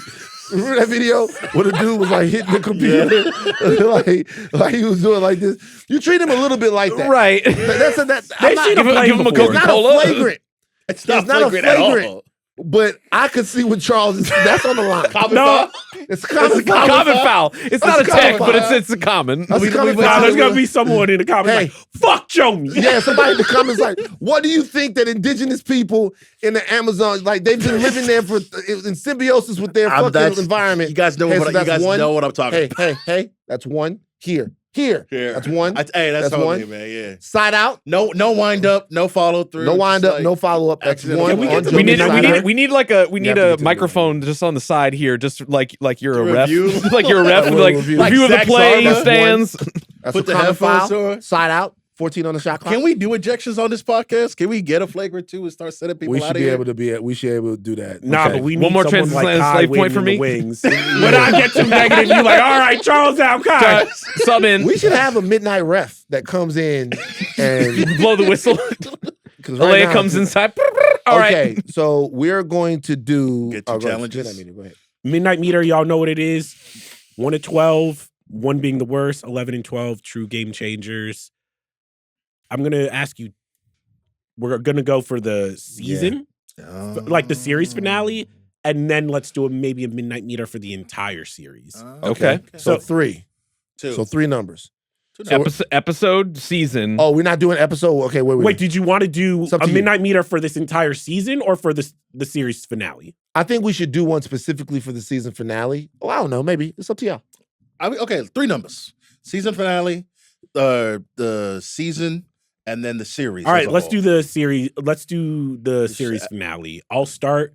I'm gonna give this one an 8. Oh. Wow. For the series finale, just this episode, I'm gonna give it an 8. Fantastic. Okay. I'm gonna go quick. 9. I'm a 9 too. I'm an 8. Yeah. Okay. Yeah. They landed the plane. I was Yeah. very worried they were not, but like Eric Kripke They is did a it. legend in the game, and it's like even if the end last season was wonky, hey, once Butcher killed Homelander, I'm like, this is what we've been fucking. This is what we waiting for. Y'all landed the waiting plane. for. All right, so now for the season, I would give this season. I'm gonna give it a 4. God Ooh. damn. Jesus. So what? Like only the season finale is like the good part for you? I honestly think Fuck, that a you could have 4? I think you could have just shown me this series finale, and I would have known everything, and I would have lost nothing. this season. Just a 4. I mean, I wouldn't go that far. I'm not gonna argue with his ranking. No, his yeah. ranking. But this about to sound like I'm gonna give the final season an 8. Oh. God damn. Yeah. Okay. I'm gonna give it an 8. I mean, it was going into this. It was a very strong 7, but I feel like this one was this finale. It ended up so good. I gotta give it an 8. I think I'm gonna give it a 7. I enjoy how we got. I enjoyed where we got, but how we got there was a little bumpy. Yeah. As a finale, to me, that's an 8 easily. But like, I think the season, that's a 7 for me. There was some mess. Like, I would have loved. It felt like it lost the ball a couple of times. I would have loved a bit more focus on the things that we really cared about. But overall, I think it was pretty good. Now here's the real.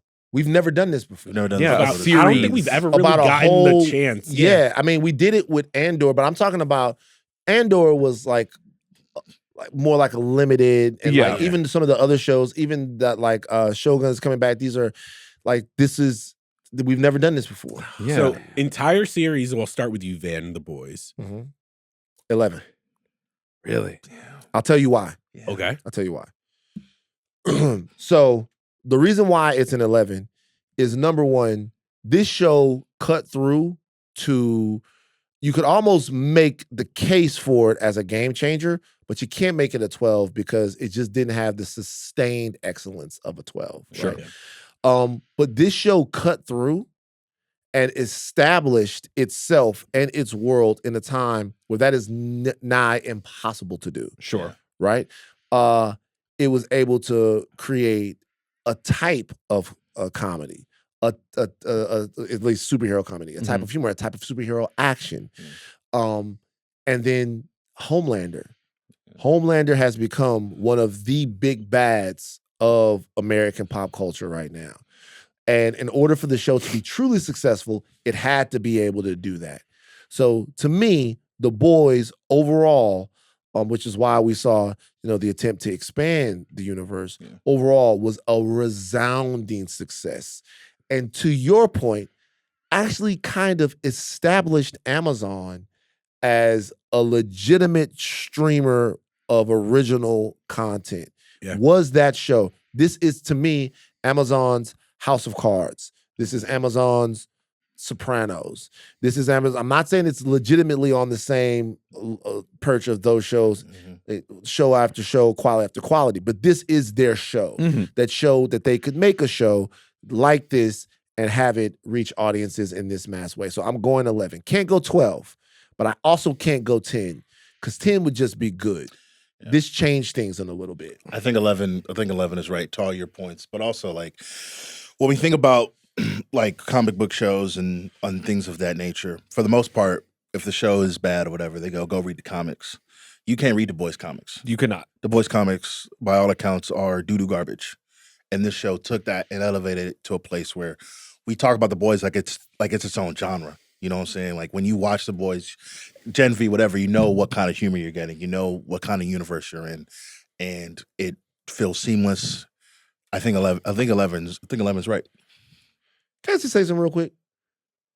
We do have to stop calling these comics garbage if we haven't read them. I'm just like for as much as I've read, I will say this: I've read enough. Read of a little bit of. I've read enough. I've seen stuff. I've read. I've read enough of them. Yeah. I would say they was going a little too crazy for my. Okay. Yeah, like I've seen panels. I'm like, oh my God, where did you get this? Like it's a lot, and to think that somebody wanted to take that source material and come out with this, really it feels monumental. I don't know. It, like, to me, in my heart of hearts, I don't know if an 11 works for me just yet. I think 10 is perfect for this because the level of also memorable, incredible TV moments, Homelander aside, Herogasm, the musical sequence with Kimiko and Frenchie, like, there are so many amazing things that this show did, apart from just being a wonderful, biting satire of the superhero genre and the place that we are in popular culture, and then now becoming like the kind of biting political satire of our time, along with some of the greats. It feels incredible to get to have seen that. And for all of its messiness, I still think that it came away with something really special. Yeah, we're giving it an 8. If this stopped after the 3rd season, I think, I would be with y'all even in 11 range, but these last 2 seasons. Tough. Difficult. They drove the average down. They drove the average down. I just have to be real. Sure. I think where we ended was not as excited as where we started, but hey. Hey man, I'm not gonna lie, man. Hey, I'm changing my answer for the season, the series finale. I'm gonna give it a 10. Oh, they go very special. I think, man, the more I think about it, man, I love that joint. Before we get off The Boys forever for the last time, except until Blood Rise comes out, we haven't talked about it in detail. Can you name yo kid after your ex? Is that it dies? Yes. Is that fully disclosed? I think you can do it if you're white. Oh. Yeah. There's no black lady in the world that I know that is going to go for that. Okay. At least knowingly. Knowingly. It's a foul. No. What I'm saying is, like, if that's not disclosed to them, I'm like, oh, hey, the reason I'm picking this name is because of this woman. Well, so what I would never is, even dare. Yeah, you're not even gonna try. Right. I would never. Okay, that's what you're saying. My ex that was that started us on this whole sweetie, journey. I just think you're pregnant, and we know it's a girl. We know it's a girl. Yeah. This is a thought that I had. This is a thought that I had. Right. I thought that maybe it would be a sweet remembrance or tribute to name our child after my ex-girlfriend who was tragically. You're what? So we only met because of God. Man. We met because God wanted us to meet, just like God wanted your little ex-girlfriend to die. Okay? Her name's not going to reign in my house. Take that to your diary. We're naming this girl Lakeitha. Is that a fact? Okay. I'm talking about my people. Okay. That's crazy. That's it. Pocket watching. Hey, that's the way. That's not happening. That's not. It would never even cross my mind to try. Yeah, you're gonna get fucked right in the butt. You're not gonna. No, that's not happening. Just like the D. It doesn't matter. Like, it doesn't matter who it's not happening. I dated a girl once whose dad did do that though. Did he? Named his daughter after his ex? How'd that go for him? I mean, they were divorced. What? That's standard behavior. It's really bold of Huey to. I mean, I would assume that was Huey. He's like, hey, babe, like the reason we met, the reason this whole thing is here is because A-Train, my Robin was out on the sidewalk, and A-Train, ran through her. He forgave A-Train in a way where I was like, all right, man, you can't become friends with A-Train when he's the soup that killed your old girl. So they pieced it up. In. But I mean, to be fair though, like, I think part of that is like you do want to name the character or give that baby's name some meaning. you could have named him after his own dad, right? Who passed away. Butcherette. You can't name a Butcher. Butcherette. Wilhelmina. There's no way Starlight's going for that. Can I tell you something though?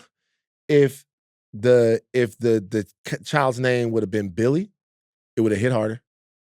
That would have If been it's a little nice. girl, if it would have hit harder. Because I tell you straight up, like I said, white people will go for that. Oh, we named everyone. My man, I'm not gonna name this person, but like when one of my homeboys, he was having a son, and they wanted to take the middle name of the son and make it the wife's maiden's name. Okay. Like Wife's her maiden name. Okay. Well, they wanted to take the middle name of the son, and maybe not the maiden name. They wanted it to be the name of like her dad or something like that. Yeah. Okay. And everybody's sitting around. I'm in for this conversation. My homeboy goes, "No," and they were like, "What? That nigga name not raining in my house." I said, "Dog, Yo, like, bro, hold on a second." He was like, "No, we're not doing that." I was like, "What?" He's like, "Hey, I'm not letting another man name rain in my house." And her mom was there. I was like, "Dog, wow, hey, bro, like chill." He's like, "Hey, chill, nothing. It's my son. Ain't nobody name about to rain in my house." Rain in my house like, is crazy. It is, bro. I'm telling you, it was one of those moments where I was both trying to put the fire out, but also Egg it on a little bit. laughing. Like, this nigga was super fucking mad. He's like, "That nigga," and by the way, then looks at her and her mother and goes, "Hey, you know what? Now guess what? It's my name. How about that? That's the name of the kid. My name. Blank, blank, blank, the second. That's is my name now." Another man grabbed his keys, was like, "Y'all want another man named the Ram?" Like, "Hey, bro, let's get out of here, man." All right. How'd that That relationship was go? funny. They still together? No, but it's all very functional. So, Okay, good. all right. Yeah, It's we love all that. very functional. We love it works, that. it works. That Hell yeah. was funny. That was Hell funny. They're yeah. gonna get mad when they hear All right, we that. gonna get to nerd news. Nerd news. Chuck. All right, nerd news. Y'all know what it is.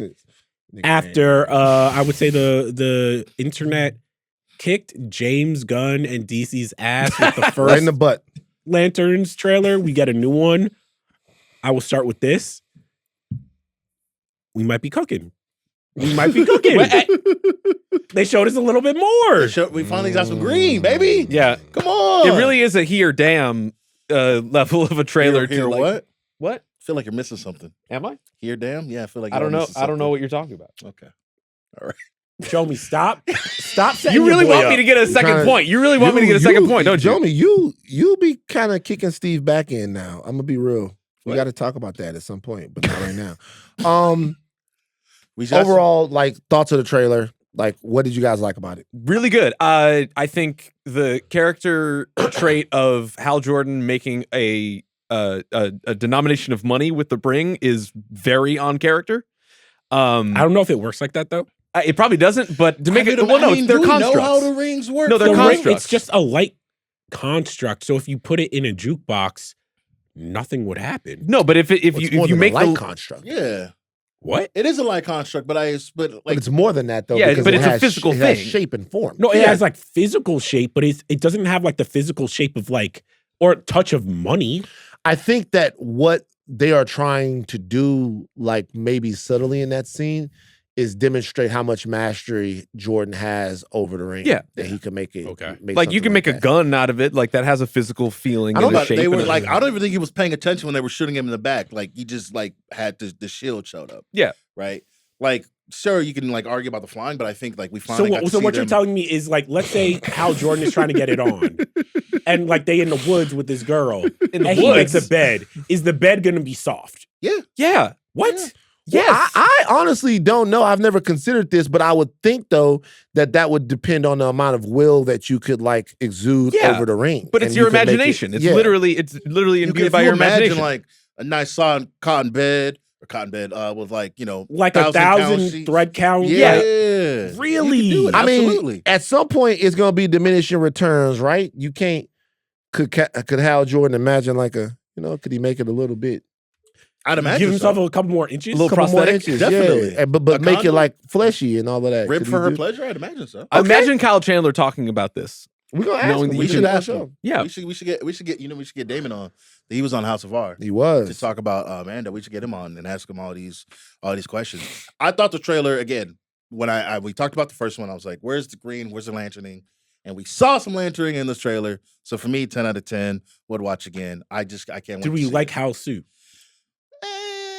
This It's is directly ripped from a Green Lantern comic, Earth One. sure, which does look good. I am starting to kind of agree with like the ice cold internet take of like every MCU and DCU suit is just a Over-designed. motorcycle jacket with a bunch of lines on it, Yeah. and it's kind of that. But hey, that's Again, where we are. We're only seeing it in spurts. Yeah, let's it's see it better in than the full Ryan show. Reynolds joint where it's just CGI I think- weird abs. I think everything is better than that. I Right. don't think that's a high bar to clear. So as far as the overall, I guess, ethos of the show, the way you say it, the show seems to be mixing the elements of that kind of true detective, very grounded, procedural, not procedural so much as it is like, detective story type of yeah. situation. But now we're seeing that there are a lot of fantastical elements in it. Yes. In terms of like you're gonna see a lot of lanterning type of thing. What do we know about the story? Do we feel like we know, is this John, and is this an origin story for John as the Green Lantern? Is that what Yeah. we're watching? Seems to be, I yeah. believe- Training Is he montage, coaching up. But I'm also like confused because in like actual comic book lore, the Green Lantern ring is something that like you get essentially like either passed down to you when another like Green Lantern dies, or they're Mhm. searching in the sector when that sector's Green Lantern perishes or whatever. And for this one, it seems like Hal is almost trying to train Stewart to take his ring, but he's not dead. Am I Right. misreading the No, that's trailer? exactly what it looks like. I don't know the circumstances about the show, but it seems like that Hal's like even a tad bit possessive of the ring so far. Is like, you're Yes. definitely not earning this right now. Is he trying to is he retiring from being a Green Lantern? Is it Yeah. is Hal's ring? Is it, or just a ring? Meaning is, because at one point we see John Stewart holding the lantern. the lantern, Yeah, right? the actual. But we lantern. also know that Hal's been Green Lantern for a very long for time. a very long time. So Mhm. is he trying to get his ring, or is he trying to just like earn him through to where he's going to get his own ring? It's very At the interesting. end of this, is Hal Jordan going to not be a Green Lantern anymore, and there's going to be John Stewart? Because there's never really, because we got Guy Gardner, right? Guy Gardner is in this trailer as well. Yes. So obviously, there's more than one Green Lantern. Is that even in the same timeline though? Okay, so Theoretically, we don't know. Is that like, is what's happening right now, what we're watching in this show, happening in the present day? Is it happening in the future? Yeah. Is it like when is it? Obviously, some of it takes place long ago. We see a Mhm, little right. version of him, and we see him. He's younger. At least we're looking back in some kind of way. So, like, when is any of this even going So on? apparently there are 2 timelines in the season 1 of Lanterns, according to this Entertainment Weekly article with one of the showrunners of Lanterns. Not Lindelof. Yeah, Mundy. So let me Okay. get his full name. I got to scroll all the way back up. With Chris Mundy, and he talks about how there's 2 timelines in this show, and I imagine that let me see, We're likely seeing like a past yeah, Hal with there are a bunch of other people from the mythology from the canon, but not other Lanterns. We talk about them at different times, but they're not gonna interact with them in the course of this season. It becomes like there's a second mystery, because there's apparently there's a murder Mhm. that happens, and so I think like it'll be that, and then maybe something about Hal or John. right. We don't exactly know, but yeah, it's so to your point, like there's gonna be stuff in the past and stuff in the present that we're gonna have to just be like watching at the same time. The repeating line, "Are you afraid?" Are you afraid? Sinestro. Obviously. Yeah, because Hal, was trained by Sinestro, Mhm. right? And so like if you're gonna that's a tough thing. We talk about like with villains, and how many Green Lantern villains outside of Sinestro can we really count on? Manhunters. Mhm. Yeah. Red Lantern Corps. Yeah, I mean, the Green Lantern in and of itself it's a really interesting character with an interesting backstory and lore surrounding everything that happens with the Lantern Corps. But the Green Lantern is more of a, in the larger scope of DC, probably a supporting character. Right. Probably a supporting character. But like that is why if you're building out a superhero universe right now, maybe you lean on something like the Green Lantern because there's more land to farm with Green Lantern with no less. Do you think that DC needs more of a unifying aesthetic? Similar to how the MCU developed, where it was like the MCU did a very, very good job of basically being like, we're going to make it so that Iron Man and Captain America and Thor can all be in the same frame and it does not look weird. And Lanterns looks a lot different from Superman and looks a lot different from Supergirl. Do you think that that's something that James Gunn is actually proud of and is trying to be like, nope, all of these aesthetics are going to be their own thing. We are not going to MCU almost paint by the numbers. I think DC, I don't know anything, but I think DC is probably learning lessons from their own world and not from the MCU. Yeah. And if you're learning lessons from their own world, then the lessons that you would be learning is that that type of uniformity like was ultimately a bad thing. That type of uniformity with Zack, who I love a lot of Zack Snyder's movies. I have to always say that. But Zack, like having, you know, all of this stuff looking kind of the same way and feeling the kind of the same way, it actually ended up being something that hindered them. Because when you put Wonder Woman in the Justice League, it didn't seem like the same Wonder Woman. It didn't seem like the same type of story. Like, and so I think that they are probably going to use, it's going to be harder. Yep. But I think that they're probably going to use sort of the diversity of the looks and themes and stuff as a strength to say that all of these different characters can exist in this same world. Now, when you thread those characters together, your narrative is going to have to be strong. But I think if anything, they're probably learning from, you know, lessons from their own universe and not necessarily from the MCU, because the MCU did it perfectly. Right. And they are also very draconian about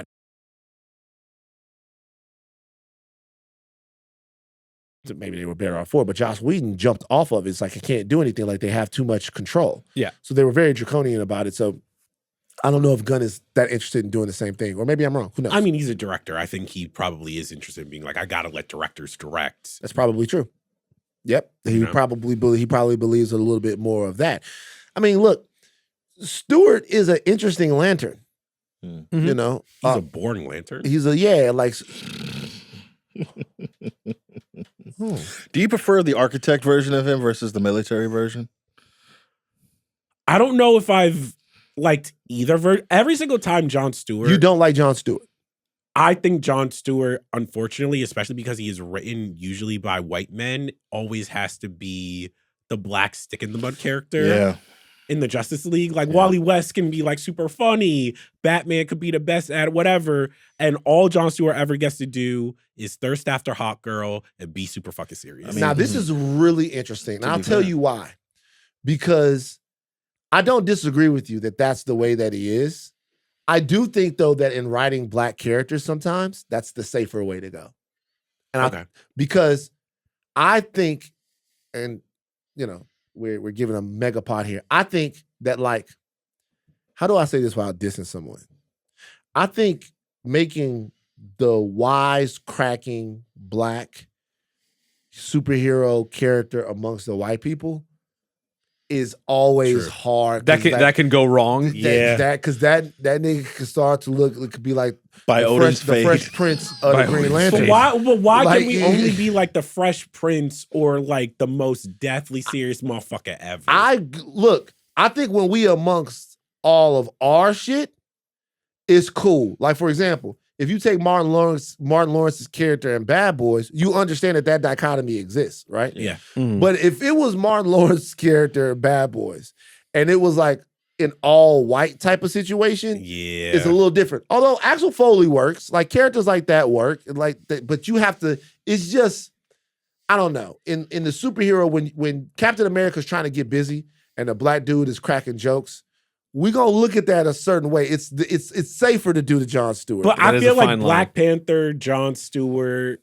a lot of these characters. You're not wrong. Luke Cage, they are just always just like, oh, weight of the world on my shoulder. I'm the only black man here. And I'm like, crack a smile. Like, yeah, you have some fun. Tell a joke. At the same time, though, Falcon be joking. And we don't take him seriously. Niggas don't like it. Like Falcon be joking. Like Falcon, like the whole thing about Falcon getting beat up by Ant-Man, that's funny. It's funny. That's funny. They did something funny. But I remember being in the theater like, yo, man, why they gotta let Falcon get beat up by Ant-Man? If you want somebody to get beat up by Ant-Man, send Captain America out there to get fucked up by Ant-Man or Iron Man or somebody. Why they gotta send Falcon out there to get beat up by Ant-Man? What's up with that? Where's Vision right now? Miles Morales, send somebody Miles Morales gets to be fun. He don't gotta be wisecracking and shit. He not like Peter Parker. Yeah, he plucky though. That was a spectacular oral loss. Yeah, I love Miles Morales. Spectacular? Though. Yeah. Was it amazing? Okay, that's enough. All right, you guys. So we're up on the trailer. Lanterns. Lanterns is good, baby. Lanterns up. We were up on the series finale of The Boys. We had a positive episode. Positive episode. You gave something an 8. You gave something an 8. Finally, that's crazy, real. man. Wow. We have a new name. We're not the Midnight Boys anymore. I don't know if we talked about this. We the Thrag Boys now. The Thrag. Whoa, Thrag not Boys. here. We the Thrag Time Boys. out. This is the Thrag podcast Jesus. featuring Jomi Van. Are we Chuck, in this and Steve. podcast? Are we? We the Thrag Boys now. The Thrag Boys. But, okay, I have something to announce. What? I have something to announce. It's a very solo personal announcement. Okay. I would like to at least do one episode on this season of Invincible. Nah, it's too late. All right, we're not being serious. It's too late. What possessed you? Come on, man. I would like to do one episode on this season of We're Invincible. not being serious. Now I want everyone to. Is this going to be like a troll job? Hold on. I'm on vacation next week. Y'all can do this next week. We not being serious. Now I want this to be submitted as Exhibit A. There's no way, shape, or form, even though niggas come at me all the time. They come at Charles too. It's like the only people that don't come at is y'all, by the way. Niggas come You at know me that's all the not time. true. I know you know that's not true. I cannot. The black community came at you because of your Barry Gordy disrespect. That's different. That's different. Cannot just say, "Hey, it's not my fault." I put this out to the Midnight Boys. I didn't say no. Charles has said no. I did not say no. I'm saying y'all do it next week. I'm on vacation. That's a perfect time to do it. Jomi, who was the main one, has also said no, that it's too late. I put the olive branch. You're not being serious. You're not being serious. I'm dressing up as Thrag. I'm still All right, gonna do you're the not dress being up serious. as He-Man thing, by the way. I got all my shit. We got to pick. Are you dressing up as He-Man or are you dressing up as I vote Thrag? He-Man. He-Man's a better look for you. I'm gonna dress up like whoever the fuck I want to dress up like. I'm gonna dress up like Thrag. I'm gonna dress up like He-Man. I'm gonna dress up like you, because you be having that shit on. But I wear black all the time. You be having colorful shit. But I'm gonna dress up like Thrag for the show. I'm gonna wear a Thrag concert. Big mustache? If we do it. Okay. So we have to think about it. And when we All do the mustache Thrag episode. episode, we're not even gonna tell y'all. We're just gonna pop It's in just gonna one drop. day. It's gonna be Thrag all Why day. are you doing this bullshit when we are about to have so much shit we deluge gotta of cover? content. We're going to do, if it's up to me, a surprise drop. Y'all not even gonna know when it's happening. It's gonna be like on Sunday at 1. And You y'all are just trolling, pop up y'all shit, bruh. and it's gonna we just Wait, all gonna right. call Well, it Thrag next week, Volume 1. there's nothing on the calendar for us besides Spider-Man Noir, so you can pick Spider-Man Noir. We doing Spider-Man, but Hey, you can pick. I'm supporting. it's a I'm not Thrag. watching No Invincible. I'll tell you all that. Okay, Charles said no. We're gonna do it. You know what we're gonna do? Nah, We're gonna prank Charles. Charles is gonna come in here thinking he's gonna talk about something And else, we're going to be all stashed out. and we just gonna do the Thrag We're gonna episode. do the spot. Oh, geez, we're gonna do that. Actually, you know what? episode. We're not even gonna do an episode on Invincible season 4. We're gonna do the episode on Thrag. I would do that. A deep dive on I would do the Thrag. Thrag We're episode. gonna do. I would do. You we're- saw we're me. I gonna would do the this- Thrag Let's episode. power scale Thrag. Let's We're gonna guess. do an episode. This episode is gonna be called Thrag Versus. Yes. And we're gonna go throughout the history I'm of here. it. This is the best we can get for you guys. Thrag Versus. I will watch the Thrag episode. How many times does Thrag show up in this? He's there's in like one half the episode. season. No. He's in half the season, but there's one episode in particular that shows. his I'll might. watch that episode. It's episode That 7. episode. I'll watch that Episode Boom. episode. Look at that. Look We'll at do you Thrag guys. versus Superman. Thrag Thrag versus versus Omni-Man. Thor. Omni-Man, we see that. Because Thrag I'll be versus honest with you Homelander. guys. Thrag versus Brawley. I've been watching it. Thrag versus Batman. Thrag versus Brawley. Brawley. Thrag versus Brawley is what the fuck Let's I'm talking ride. about. Hey, man, let's not burn pod, That's man. nerd shit. Let's not burn pod. All man. right. That's a wrap, you guys. All right. Thrag is coming all over you. The House of R is doing a Survivor special. That's on Wednesday. On Friday, the Midnight Boys are discussing The Mandalorian and Grogu. Okay, our producers today, Jamie Yukich, Devon Baroldi, Jomi Adeniran on socials, hashtag Dirty Mac and Jomi. It's still Again, I need to change it in the episode. This is how, okay, I got to give the sauce. The Wi-Fi is broken. I usually make the hashtag in the middle of the episode during something that happens. Additional production from Arjuna, Ramgopowell.